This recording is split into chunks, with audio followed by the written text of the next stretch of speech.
Well, today I'm delighted to have with me Zandile Shezi, in fact, Dr. Zandile Shezi, who's an audiologist with 15 years of clinical experience and specific expertise in hearing aids and cochlear implant mapping. And she did her undergraduate studies and a postgraduate in South Africa, but now is in the UK, and keen to hear a little bit more about that journey from academia in South Africa to recently moving to the UK, what that experience is about.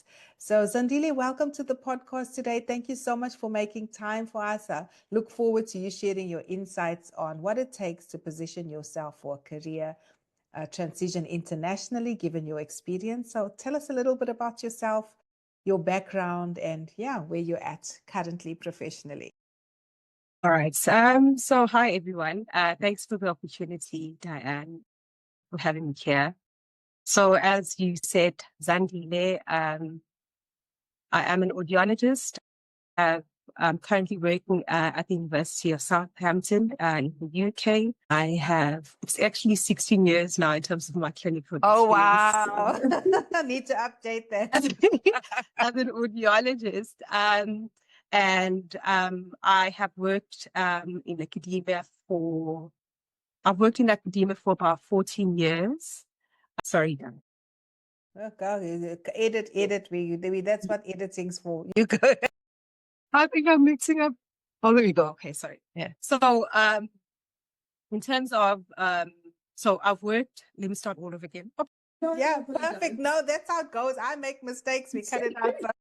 All right. So my name is Zandile. I am an audiologist by profession, but I'm currently working in the academic space. I'm working at the University of Southampton in the UK. I also worked at the University of KwaZulu-Natal for about 14 years. And I just had my 1-year anniversary at the University of Southampton. Clinically, I worked in a hospital for about 3 years, and I went back into the clinical space back in 2021, where I went into the area of cochlear implant or auditory implants. And that's how I went back, sort of like on a voluntary basis, where I worked at UKZN as well as in Nkosi Albert Lutuli, providing clinical services for patients who require auditory implants. In terms of my background, I did my high school in Newlands East Secondary School. University, I did everything at UKZN. My degree was at UKZN, my master's, my PhD, everything was at UKZN. Went into hospital for 3 years, came back to UKZN.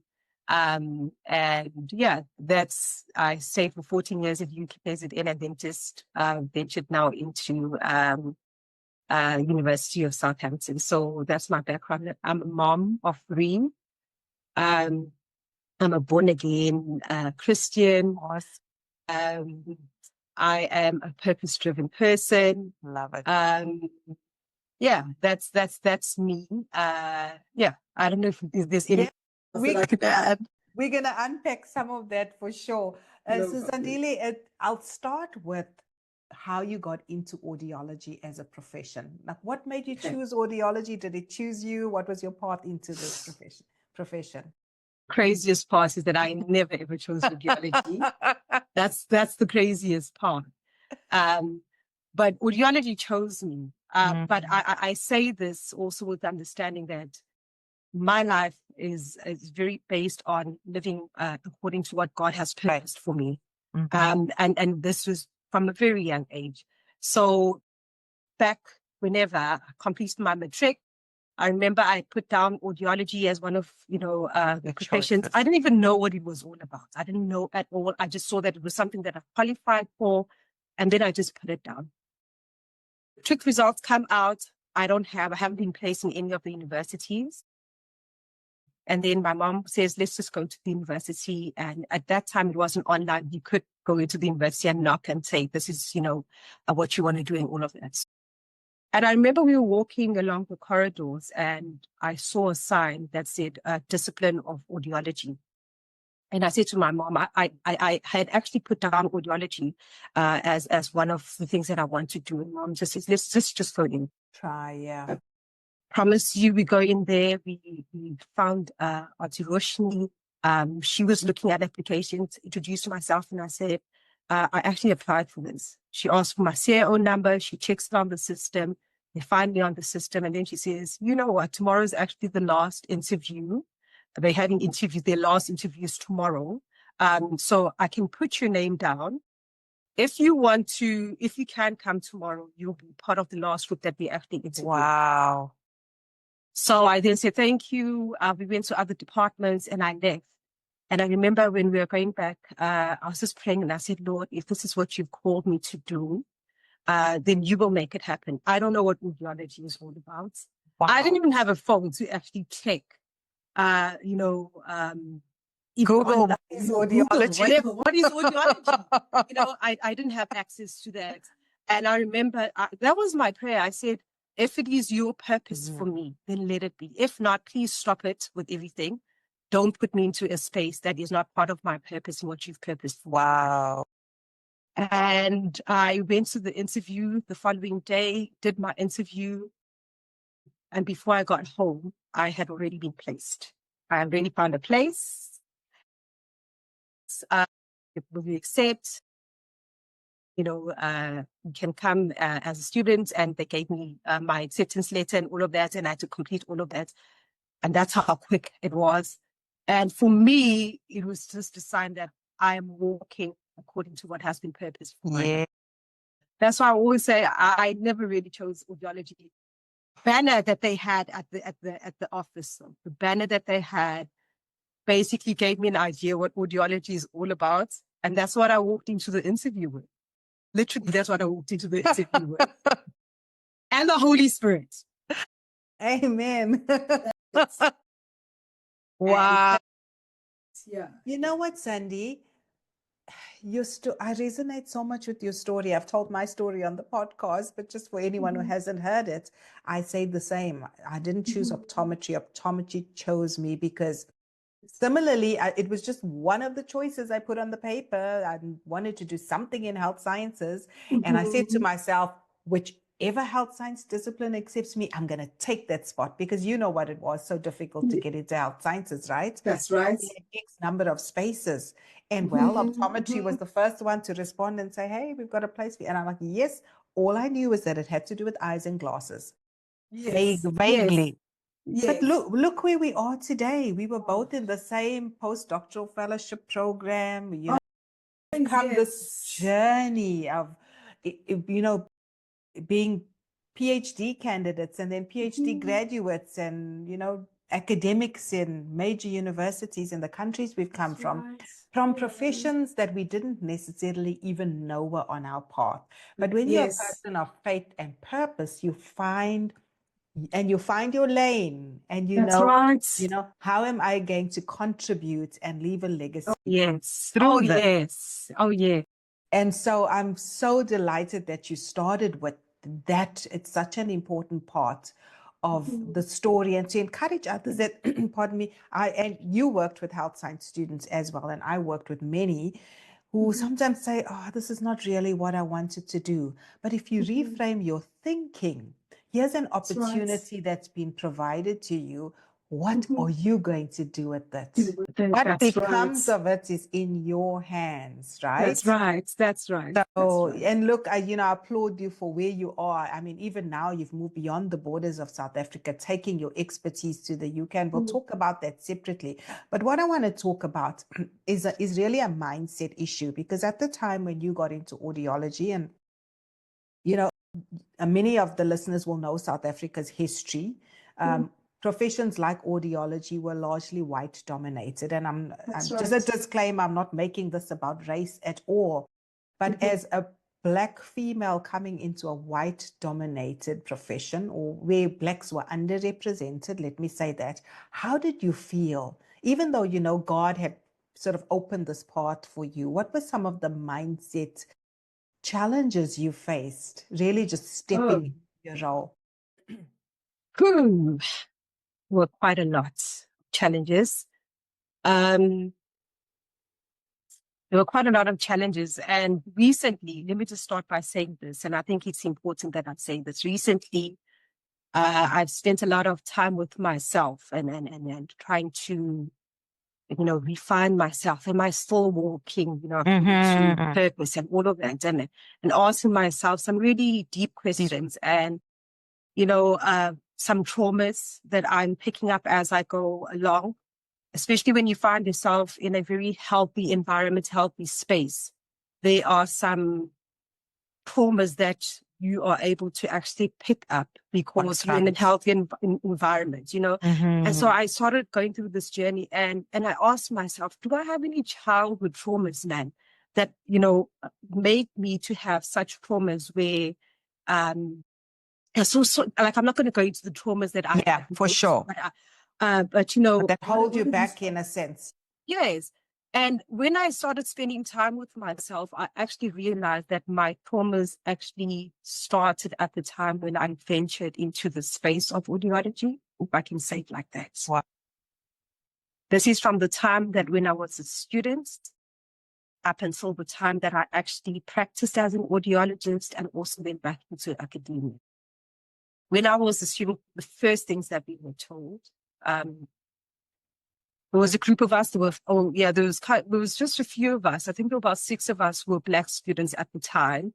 The majority, were not Black students. And one of the first things that we were told that in the history of, former UDW, at the time we started when it just merged, it was UKZN. Nobody has ever no Black person has ever completed their degree in record time. This was the opening statement. Oh my goodness. Went into UKZN. I'm not going to unpack some of the experiences as a student, but I remember when I left after those 4 years, I said, I'm never returning to this place ever again. I left and I worked in the hospital for 3 years, but because our lives are guided by God, I found myself back right there. Down at the very same place that I said I would never ever set my foot at because of past experiences you'd been exposed to. Yes. I started UKZN and that was an experience and a half. I started in environments where majority of the people that I was working with were my former lecturers and now who are my colleagues. And I get into the space and some really struggled to see me in the light of a colleague and no longer a student. Also in that space, very much undermined in a very, some people may say in a very silent way, but very much underlined everything that you do, questioned and all of that. And that created a lot of self-doubts within myself. Wow. Imposter syndrome, asking myself, do I belong? Should I be in this space? Am I worthy to be here? Questioning my competence, questioning my ability, just questioning everything that I was doing, you know. And part of this is because of things that I was experiencing. Please don't ask me how many times I wanted to resign. Please don't ask me how many times I cried in my office because of some of the things that I was going through, you know. And when I started off, I was the only Black lecturer within the discipline. And then the others came along a few years later, but I started at that. So a lot of, just being undermined, just being made to feel that, you know, there's something within you that is lacking within you in terms of your capability. And recently, and it went on for the longest time. I just remembered recently the last thing that was like really, you know, like, did you just say that? Was when one of the staff members, so I'm in the field of cochlear implants and I had obtained my qualification for that. And I was the only one in the discipline who specialized in cochlear implants. Then there's an opportunity to start a cochlear implant program. So it was going to be partly UKZN and Albert Italy. So it was myself and Dr. Sibiya, who's from the School of Medicine. So she sets up the meetings for our deans to basically meet so that we can share our concept, our ideas about this program that we are wanting to start in all of this. And one of the staff members actually says to me, why wasn't I invited to this meeting? So I then just forward the message to Dr. C, and I say, this is the question that I've received. And then she responds and she says, well, you're most welcome to come, but we've invited Zandile in her capacity in terms of being a cochlear implant specialist and all of that. And it's something that we've been working on underground for the longest time, excuse me, now we are wanting to implement. Then the response was, well, I don't think Zandile has the capacity to go into a meeting with the deans. I feel that I actually need to be in that space. Oh my goodness, that is unbelievable. Wow. And this is also at the time where I'm so over it because it's been happening for so long. And it's also at a time where I've actually broken out of, all the trauma that I've been through, and I'm at a better place. But your own way, you found your wings. Yeah. I found my wings. I'm flying, and I'm like, okay, it's just one of those things where you understand that a lot of people have internal things, insecurities. Insecurities. They're fighting their own demons internally, and sometimes they can want to project that on you. Yeah. And because of where I was when this happened, I was able to take it for just that it's a person who's going through something internally, has absolutely nothing to do with me, but everything to do with them. It's not personal at all. And then it gave me that opportunity to take myself out. So that has been my experience in terms of some of the things that I actually went through in terms of that space. The work that you do is being questioned just by students, not just the staff only, also by students of color. Right. Also some of our Black students, to be honest with you, would question you.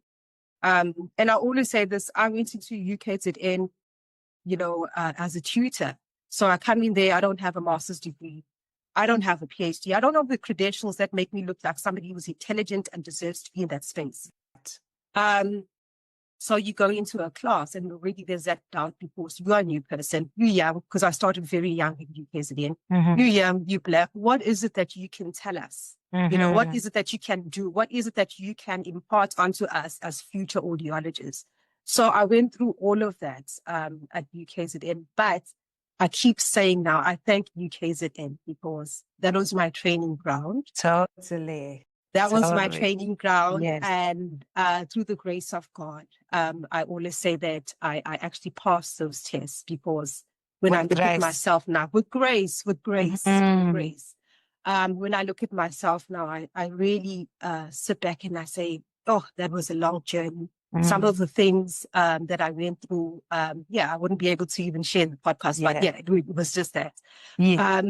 So those were some of the internal barriers that I actually had to go through. And then aside from that, you are a wife to someone, you've got children, you're building a family, balancing life now with family and all other things that are also happening in my life.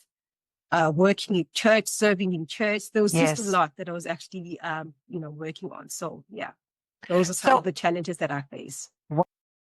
Thank you for being honest and sharing that, Zandile. And the reason I asked it is to highlight for our audience today that sometimes you're going to face obstacles, even when you're on. And I think particularly if you're on a path of purpose. And too many people then shy away. They think, oh, well, I'm not up for this. I don't want to deal with this. I don't need to deal with this. I can just go back to my clinical job and I don't have to deal with hierarchies or people's undermining of me or whatever those things are. But then they short circuit their purpose. That's right. In a particular space because of the challenges. But I applaud you for pushing through the challenges. It was the reason I know this has been your journey and it was not easy. And I'm sure you can agree with me. You could have easily walked away and said, I don't need to, I'll just go and work in a private practice somewhere, work in the hospital, go home, take my paycheck and go watch my children play sports and be happy. Why must I put up with people's nasty comments every day? Exactly. But because you knew from the get-go that I was placed here for a reason, I'm going to do good by this opportunity. You stuck it out. And today your value has been recognized across the world. In the United Kingdom, you know, everyone looks to the UK and the first world, for these opportunities, and this has come to you and you're highly respected in that space. Now, imagine had you jumped ship in those first few years of being a tutor or doing your master's when it got tough, Yeah. but God and but your strength to push through those challenges. Now, I want to talk about what inspired you to move to the UK and how did you find transitioning from your academic life or world in South Africa to now this first world university and some of the differences, you've experienced or just your professional outlook since you're there. Okay. So what inspired me was that naturally I am a progressive person. Ambitious, yeah. Very ambitious. I do what I do. When it's done, my next question is what next? What's next? Like you've done this, well done. So what's next for you? So that was part of my reason for looking out in terms of the international, in terms of what else can I do. I wanted to challenge myself. I wanted to push boundaries. And me pushing boundaries is also because of my understanding that I want to make an impact. My understanding that I've got children behind me. I've got generations behind me. I've got communities that I can impact, being a Black female from South Africa, pushing boundaries and making any Black woman out there or any female out there. See that it's possible. That is something that is possible, that can actually be done. When I was coming here, I went through that process of thinking of my journey. I come from a township in Duzuma, and I said to my students when I was leaving, and I was just saying my goodbye. Sorry to digress. Sorry. Fine. And I was saying to my students, it's crazy in my head that I'm going into a first world country where I'm going to be predominantly speaking English. And I remember back when I was in primary and I started in primary school, I didn't know how to speak English. Wow. And I had to go for extra classes for English. It was like an embarrassing thing because everybody knew how to speak. I didn't know how to speak English. And I find myself in a country where I'm actually to England. You're going to the country of English. Like I kept saying, God, you are so funny, because when I started off in school, I was the one who didn't know how to speak English, and here I am now expected to teach everything, teaching English. I'm teaching the English in English. Yes, it's a crazy thing. It was just a crazy thing. Yeah. But those are the things that actually have pushed me. I wanted to push boundaries. I also wanted to evaluate myself, man, in terms of, the benchmark that is out there. Right. How can I perform clinically as an audiologist in this space, internationally? How can I place myself in that space as an academic, also in the space of teaching and learning, the space of research? Where am I in terms of, what's out there internationally? Also, so the year when I really made that decision, I had gone to 3 international conferences that one year, and that has never happened. I think 1 or 2, but I've never done 3. And I was like, what's going on? And the more that I went for these conferences, the more I said, come on, man. It's time. Do this. You want to grow. You want to grow. You want to push yourself, and you want to see what is out there. It could be that UKZN has prepared you well enough and you can actually function in these spaces. Or it could be it's a space where you're going to start a new chapter where you're learning new things, you're developing and you're growing within your field as an audiologist and your field as a lecturer. So those are the things that actually pushed me to look abroad and actually placed here in the UK. And you've done so well. That's awesome. And one thing that I love about watching your journey, Zandi, is you found very early on, you started carving out a niche for yourself. Like you said, you were the first person in your department to actually specialize in cochlear implants. And talk about how you found your niche. I did that almost organically without even knowing what a niche was early in my career. But I find it so valuable for professionals who want to stand out and grow exponentially is to actually carve out and define a niche for yourself. ideally in an underrepresented field, because then you set yourself apart right off the bat. So how did you find your path to the special interest field? So for me, please bear with me so that I unpack it for you. So for me, a lot of people in our field are into diagnostics because that's the most quick and easy. Not easy, but that's like diagnostics. You just the bread and butter of the bread and butter type of audiology. That's it. And I just wanted, to be. I wanted to make an impact. I'm like, okay, we've done the diagnosis in diagnostic. What's next? And rehab is what caught me. Rehabilitation, which is really broad. And I started having an interest in rehabilitation when I was still in my undergrad. And I went into a field of oral rehabilitation and so forth. When I came back into UKZN, I was given the opportunity to lecture in oral rehab because it was my passion. And I went into oral rehab. And as I was in oral rehab and I was teaching oral rehab, I just kept feeling like something was missing.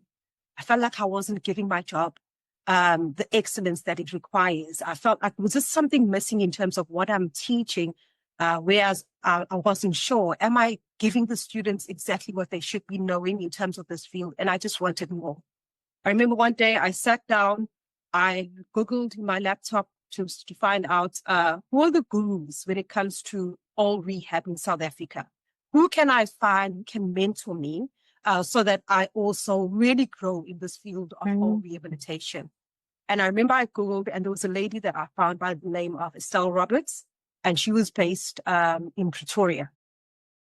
I sent her an email and I introduced myself. I said, I'm in UKZN. This is what I'm currently doing, but I'm not sure if I'm doing the right thing and I really want to grow in this space. I found that you're one of the people that are well respected in this area. Could I please meet up with you? I'm coming to Joburg. Love that. I'm coming to Joburg in 2 weeks' time. Can I please come through? She responded and she says, yes, please come through. I'm based at such a private practice. Can you come on such a Saturday, on a Saturday at this time? And yeah. So I went and I sat and I was there to just observe and watch what was going on. And then also interview her so that I can get an input in terms of how can I develop myself in this space and how can I grow? And I watched. And as I watched how she was, providing all rehab, there were kids who were fitted with cochlear implants. This is a child who is completely deaf, fitted with this cochlear implant, which was something that was not available in KZN. I had heard about cochlear implants, but I hadn't been exposed to it. I'm seeing this child was born deaf, completely deaf.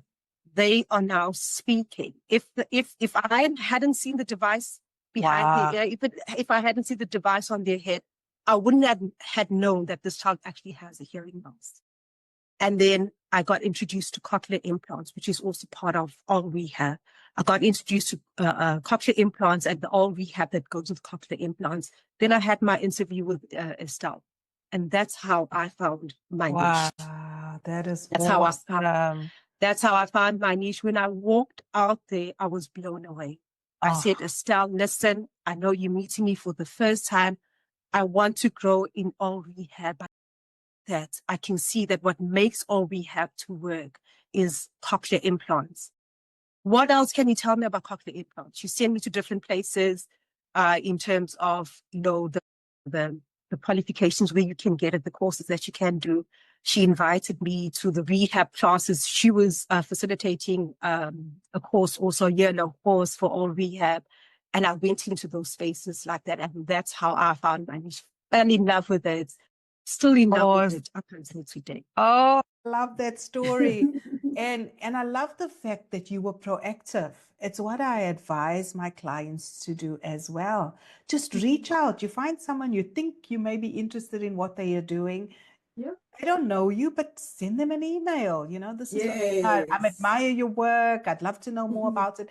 And most people will be happy to sort of share with you and let you into their world to get a sneak peek. Oh, And yes, look, had it yes. not been for that interview with Estelle, you may not have been, where you are today. That's But right. that That's proactivity right. really helps. So, Sandy, I want you to talk about the impact. We spoke about purpose and impact, and you're just sort of on this journey of personal and professional refinement. Where do you see your contributions going, or possibly evolving? And what do you want to be known for at the end of your career, at the end of your life? Oh, that's a very difficult one. Big question, eh? That's a big question. I'll say this. With cochlear implants, as I've said, I want to mention also the fact that this is the one area that actually opened up spaces for me. This is the one field that really opened up many rooms for me and many opportunities. In KZN, when we started off, there was no program where, other provinces like your typical Cape Town, Johannesburg, and Pretoria had cochlear implant programs. And most of the people in South Africa who benefit from cochlear implants are people who had MDR TB mostly. I'm not saying those are the only ones, but mostly. And in KZN, it bugged me that KZN, in terms of our stats, Yeah. we should be leading in providing the service. And we started the program. And for me, that is one of the things that sit in my heart very clearly. In as much I am still here in the UK, that is one of the things that I say, that I know that in KZN, in the field of audiology, I did make an impact, because our first state cochlear implant program that is currently based at Ingozi Albert Vituli, I was part of that process. I was part of the concept from the time that it started, up until now. In terms of what I want to be remembered for is really difficult, because I'm also still in a journey of, trying to find out more about myself and what it is that is still available for me to actually do. But one of the things that I really strive for in life is to make a difference in a positive way in people's lives. Yeah. One of the things that I forgot to mention about myself is that I'm also a mentor for students from previously underprivileged backgrounds back in South Africa. And that is something that I'm passionate about, because it talks about mentorship. It talks about giving back, it talks about molding future professionals, because it's basically for students within the field of health sciences, optometry, dentistry, audiology, and so forth. And what I want to do, or the legacy that I'd like to leave, is I've made a difference in somebody's life in a positive way, whether it's through professionally, whether it's through a social interaction, whether it's through my journey as a believer in any form, as long as I've made a positive impact in somebody's life. I think that's what grounds me. That's what I live for. I was telling my son not so long ago, we were just having a chat, and I said to him, not many things really make me deeply happy, but what makes me happy is seeing somebody succeed, and knowing that maybe I contributed in that person, and I start seeing them winning, and I start seeing them, succeeding. I told him you would take 1 million, and I would go for that any day, because of the feeling that I get. Yeah, you can just do a happy dad. No, like the feeling that I get. And I think that's what I live for. I'm not sure what my legacy would be like, but I know that it would be impacting somebody's life in a positive way. Because I also understand that if I impact somebody's life and they impact other people's life, then we have a generation and generations that have been impacted, and it just starts from one thing and it goes to the next, and it goes on and on to generations. The work that we do, in academia, people getting degrees, you are changing somebody's life, somebody's trajectory, the course of their life. the course of their life. And then not just generations to then follow. generations to follow, and that's what I live for. One day I'll be able to answer that question, sorry. But that's what I live by. That's what I live by. I love it. And you're on the part to sort of clarifying that answer. No pressure. That I think that's perfect. And what you say is just confirmation. Just before your interview, I had another podcast guest interview, Dr. Julie Trivedi. She's an infectious disease specialist in Dallas, Texas. And she said exactly the same. She's now moving into coaching women physician leaders come back to themselves and love themselves. She said because in this stage of her life, she recognizes that even if she coaches one woman who can get back to how many lives through the patients and the people that one woman will interact with. Exactly what you've said. And I think that doing that kind of work is just so fulfilling on a level we can't too much. describe. Yeah. So all the best with your journey, Zandi. If someone's listening and they were inspired by your story, challenged by some of the things you said about pushing through sort of obstacles in your way, what's one piece of advice they can take away from your journey that you'd say could help them just get over one of the hurdles they may encounter or be encountering? Love what you do and be very clear as to why you're doing it. Love what you do, be very clear of the motive. If your motive is, I'm walking according to what has been purposed for my life, no matter the challenges that come, it will keep you grounded because you understand that this is part of my process in terms of becoming purpose or reaching, my purpose. That with loving what you do will carry you through. True. Because even on those days where you feel things are not moving, things are not working out for you, the love that you have for what you do will keep you standing and will keep you focused and will push you. And you remember, purpose will remind you, why are you doing this? Let's talk about that. Why did you go into this in the first place? And once that hits, you then say to yourself, you know what? It's just one of those things. Let's get over it. Let's keep it moving. So anybody out there, if you have love and if you are grounded and you're very clear in terms of why you're doing what you're doing, those are the things that will actually keep you grounded and will keep you motivated to go on, even on days when you don't feel like doing anything, but that's what will keep you going on. That's what will allow you to push through and go on. For sure. Love it. What a perfect way to end this interview, Zandi. It's been an absolute delight having you on Life Beyond Clinical Practice. Thank you so much for sharing the raw journey that you've had to travel to get to the success, some of the hard struggles, but some of the successes and joys. And I know it's inspired our guests today. And just thank you so much for your time. Oh, thank you, man. Thanks. And may you continue to impact many more lives in the UK, in South Africa, and wherever the Lord allows you to serve. Thank you. And you know what? It is serving. Yes. Yes. Just as a last bit, you don't have to. I'm just going to say, I was just saying to my son that as believers, in everything that we do, our lives, our work, everything we do should be platforms that give God glory. Totally. Anybody who doesn't know me, who doesn't know my work, who doesn't know my background, doesn't know anything, the first time when they see me in whatever space that I'm in, they should see the glory of God through what I'm doing. So that will keep me making sure that I do what I do. One, I will say I'm led by the Holy Spirit in all that I do. I'm writing an article, I'm writing anything. I say, Holy Spirit, please write for me. Right. I'm preparing a presentation. I'm doing anything. Holy Spirit, please, can you do this presentation for me?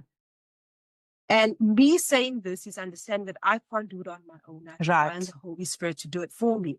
And I know that with the Holy Spirit doing it for me, He's going to do it with excellence. He was going to do it with perfection, And by doing that, as I stand there and I'm speaking, I'm presenting, or whatever it is that I'm doing, the glory of God comes through me because of, that's what has happened, And those are the things that really push me, man. Those are the things that those are the things that, yeah. Even at work, when I woke up here, I remind myself, you are the platform for God's glory. You can't slack, my dear. You cannot slack. You have to go and give your best in everything that you do. Yeah. But I'm also learning also now to be very kind with myself. To be kind with myself, to say, you know, some things won't work the way that you want. It's part of the process. Yeah. Don't be too hard on yourself. But I'm getting there. Yes, life is a I'm journey. refining myself. I'm evolving. I'm growing. Love it. New space, new things, and yeah, that's. And we should never stop learning and growing. Oh yes, Personal development. So yeah, that's right. so happy to hear that, Zandile, and wishing you thank all you. the best as you Thank continue to you. serve in the UK and beyond. Thank you. Look forward to watching your journey.